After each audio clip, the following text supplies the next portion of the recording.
everyone. This is April, keeping it real. And I wanted to do a video and talk about my online groups. And I'm going to be starting them back up in January. I took a little break, and so I'm starting back up in January.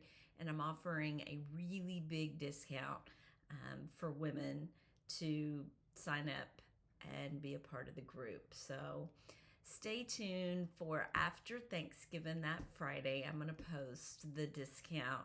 And so you'll want to go ahead and use the code that I'm going to give and go to my website and get the registration form and fill it out. And I'll tell you where to put the code so that you can be a part of the online group. In the groups, I limit it to no more than 5 women because that's part of the boundaries that I have created that are pretty firm boundaries so that we can keep a place that's safe emotionally for women to share and open up, because that is a very scary thing to do, and especially if you've been in church, that it just doesn't happen. You share your story and then it becomes part of the prayer groups. Everybody shares your story and it becomes a part of the leadership and staff, and they talk about it, and it's just crazy. So it is very hard for women to find that safe place because, women tend to fix you and tell you what to do and what not to do. And that is not what this group is about. So it's a place to open up and share, and we learn from each other as we share. And so I wanted to talk a little bit about the group, how it started, a little bit about me and some of my pain and how it helped me to create these groups. So back in 2014 was when I started having groups, and the way that happened was a few years prior. We were in a different church where I started the groups from, and my husband was on staff at a fairly large church in our community. And so he'd been on staff, and it had been found out that he had an affair a few years prior to when he got hired on staff at this church. And so it came out.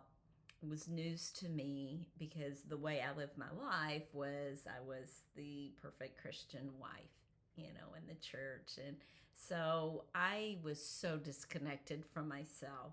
And even though maybe I had feelings and maybe something wasn't right in our marriage, you just didn't deal with that. You just performed.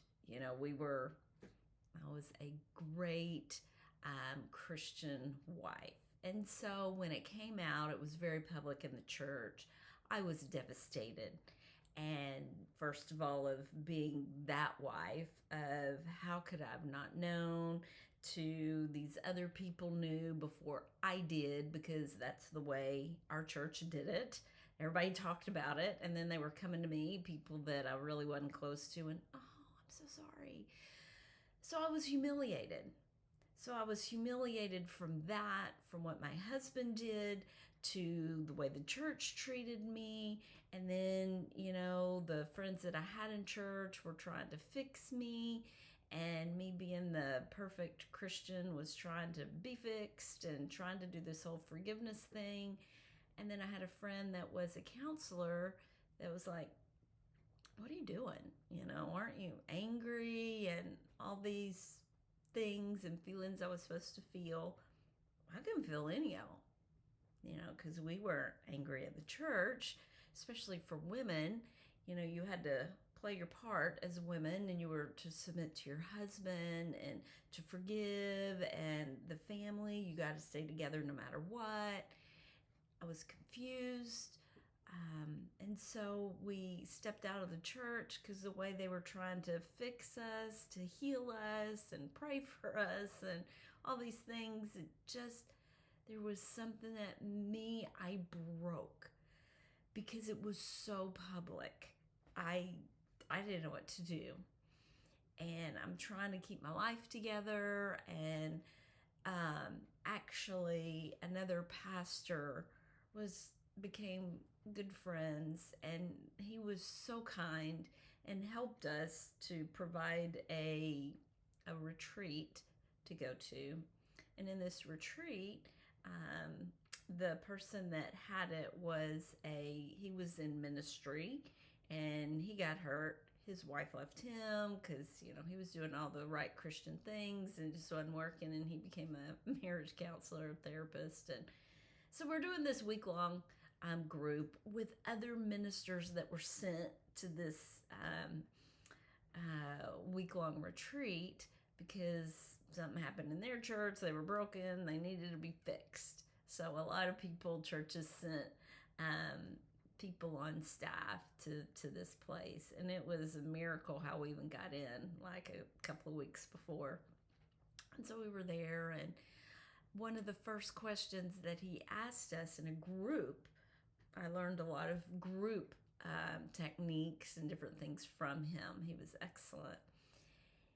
But the first question was, who are you?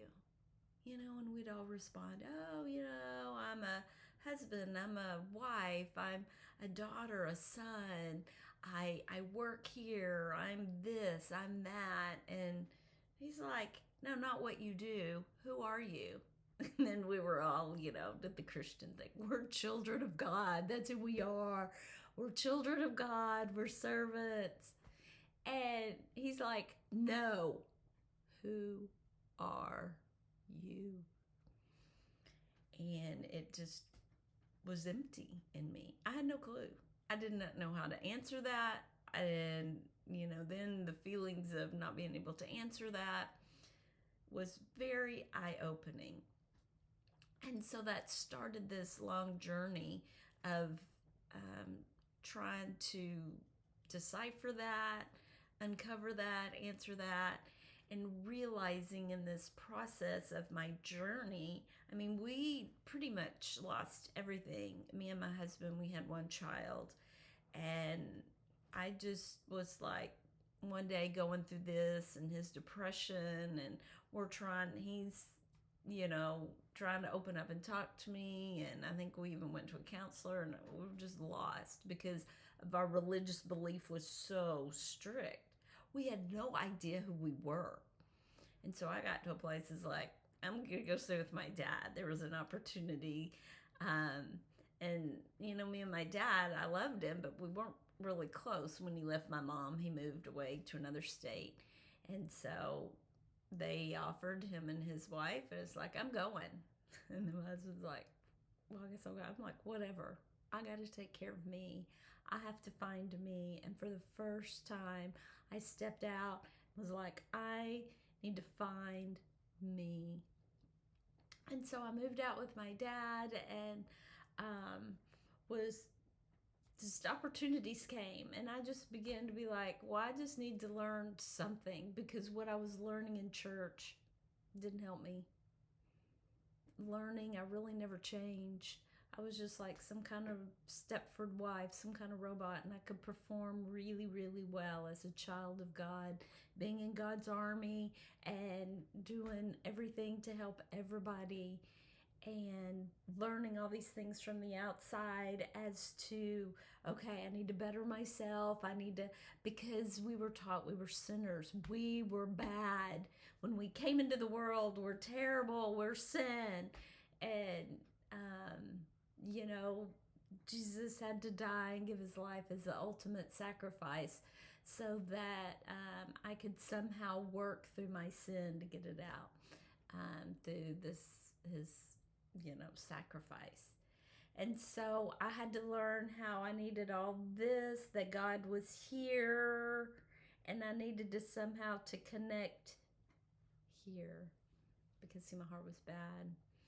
And so getting out of that, I was learning how to connect here, find my feelings, and learn all these different ways of being that I was scared of being in the church, because if it wasn't in the church setting, it was bad, it was evil, it was witchcraft, it was demonic. And I was truly scared of all these things, but I was so broken, and nobody could put me back together. The universe God within me began to open me up to really experience a lot of different things. And as I did and began journaling, my dad would ask, "What are you doing?" I'm like, "I'm trying to find myself. I don't know who I am." And so, we were there a year and then we moved back and got back in church because that was so strong that, oh my gosh, I have to be in church because if I'm not, I'm bad. Just the shame. The shame was so deeply ingrained. So we're back in church and, people would, "Hey, how are you?" And I learned enough in my journey and have gone through some things, and finding my power within was, I'm not doing okay. Really struggling over the affair and, different things, and having these feelings. I'm a really crappy day. I feel really depressed, really lonely today. And then shared a little bit about my story. People were like, "What?" Like, "You're not supposed to share that. You're supposed to be blessed and a child of God and all these glorious things." I'm like, "No." And so women began to share their stories a little bit, but it was all, "Oh, I had an affair. I was the one," or, "I was doing these things," and, or, "My husband, I found this," and I'd be like, "Yeah." And so that's how I developed group, because the women wanted a place to come and to share, not be fixed, not be prayed for, but just be. And in the being, learning to feel accepted, a place where they belonged, in their brokenness. But I found a disconnect being, as we're doing these groups, and I was doing them for many years. I was finding a disconnect because we're learning to be open and to be broken and to set aside all these things, but yet this was going on in church. So when they were in church, the service, you had to wall back up and you had to learn all these things and to not just be open and be curious. And so I was seeing, I don't know so much about the women, but I was seeing this disconnect of, well, here we are this way, but then we have to be this way going back in the church setting and around spiritual people, okay. And then it was like I was seeing, okay, so we're being open and broken, but then different people in the church was like, "Well, we need to pray for you and get you back together." No, they didn't understand. For me, it was like, I don't want to be put back together. I want to live this messy life of finding myself and finding freedom, learning to speak up for myself. And so it was like this weird disconnect thing going on.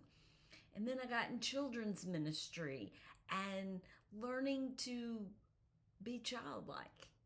So being in children's ministry actually helped me find my inner child that I use, as an object lesson, and finding my inner child and how to connect with my inner child, learning how to be curious, how to play, how to find joy, to be free instead of being this adult that has it all together.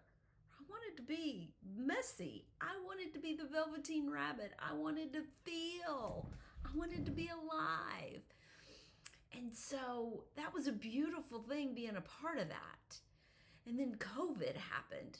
And weird stuff started happening with seeing stuff in the church. It was weird, not just our church, but the church, religion, and how there was this fight. You had to be in church. You had to find your faith and be strong and be in church because that's what you're supposed to do. Don't be home and be lazy. But then I was seeing and having compassion for, we need to take care of our bodies. We need to take care of the elderly. We don't need to be doing this. It was just weird. And it brought me to a place of, I don't know if I want to be in church anymore. I don't like that. I don't like leading groups of women, and even my husband started, some groups with men, and then it was like, we don't want to be the ones that, we have to fix the broken people so that they can be a regular church spiritual person in the church.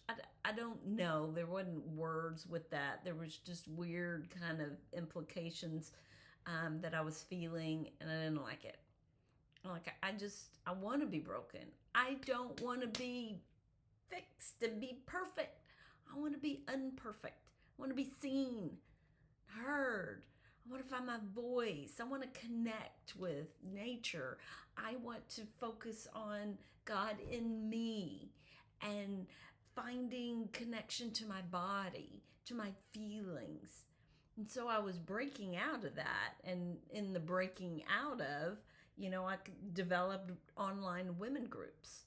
And as I did that, I found women that were saying they were in church, because there was still kind of this Christian thing where there was a lot of Christian women that connected with me, but yet the stories were, yeah, I'm not really changing in church. I'm going up and, being prayed for these things, and they see me as different. Oh, well, you're broken, but we're here. And so not only in the church is like, oh, well, we're Christian, we're in the church, and you're outside the church. Almost like we're better than you. It was still happening in the church where, well, we're the leaders and we got to pray for you because you're broken. And I'm finding the beauty in the brokenness to becoming real and not having all of our ducks in a row. I don't even know where my ducks are. So I want to live that life of being free and going to yoga and doing all these different things that when I was in the church was like, oh, that's demonic. That's witchcraft. They're saying things and playing the singing bowls. It's going to open a portal. No, it is finding the frequency and the vibration of healing, that if everything is God's, then why are we labeling things as good and bad? We are. The world is, and we're all one. And so as I'm learning these things, my groups started changing a little bit, because my group is kind of where I'm at. It's always evolving because we're sharing our stories. We're learning from each other. So these women are coming and sharing their stories and finding a place that they're being seen and they're being heard, and they're not quieted when they go back to church as, oh, you got to be this and sit, and you got to learn all these things to be a better person. Just be you. And being you, you'll find your passion again. You'll find your power. You'll find your voice. Instead of being quieted and doing it a certain way. Do it your way. Because when you do it your way, I do it my way, everybody does it their way, a beautiful thing comes together as we connect with each other, learn from each other, grow from each other. And so that's what these groups are, and that's how they evolved. And last year I took some time off because I went through a really deep, painful experience of sitting with some deep grief. It's a very sacred place. Those times in my life I find are very sacred as I connect to my feelings and where I feel it in my body, and sit with that and learn to release it through breath work that I found through my friend that leads those, and really finding ways of dancing, of yelling, of going out in nature to the beach and learning to feel and to release, and finding that in my body, because so many of us women especially, we live such a disconnected life because we've got to be a certain way, especially if you're in the church. You're kind of suppressed under your husband. And so that's what my groups are. That's what we talk about. And being in children's ministry, I learn how to do object lessons. And it helps people to get a different perspective of seeing things, of internally what's going on. how it affects our body, how it affects our behavior, how it affects our relationship, and be like, oh, and being childlike, connecting with our inner child to learn to be curious. What's going on? Why am I acting that way? And then we begin to change. Instead of trying to change everybody around us, we begin to change. We begin to attract the things that we feel we deserve. But it's in the feeling. We think, oh, I know I deserve this. I am worthy of this, but it's just not happening in our life. It's all about your feeling. So that's what we do in group. We learn to find the feeling, find the false belief, where we're disconnected from our inner child, that we can't be curious, that we can't play. We have lost the ability to play. And so that's what we do in our group. It's 12 weeks. We meet weekly, and usually at the end, the women are like, what? I don't want to quit. I want to continue this deep connection and learn to be intimate with each other. So you'll learn what real intimacy looks like. You'll be in a place where you're seen and where you're heard and where your story matters. Because the thing is, you matter. Doesn't matter if you're in one of my groups or not. You matter. And in this group, we can journey together. You don't have to do it by yourself. When we're in those deep, dark places, it's good to know there's others that got our back. And so your healing matters. You don't have to do it alone. And I would love for you to join my group and to where we can do this together. And that's, after this break I had and learning some new things to connect with ourselves, I'm offering this huge discount. So stay tuned for Friday to learn how to take this deal, do the code, and put it on the registration form. You can look in the comments below is my website, so you can go read more about the group. You can see the registration form and how to register and wait for the code, and you can apply it to get your discount because the space is limited. Remember, there's only 5 women in a group. And I've had women from all over the world being in these groups. You can connect wherever you are as long as you have internet and you can connect to Zoom. So anyway, have a great day. Have a great Thanksgiving. And remember, keep it real.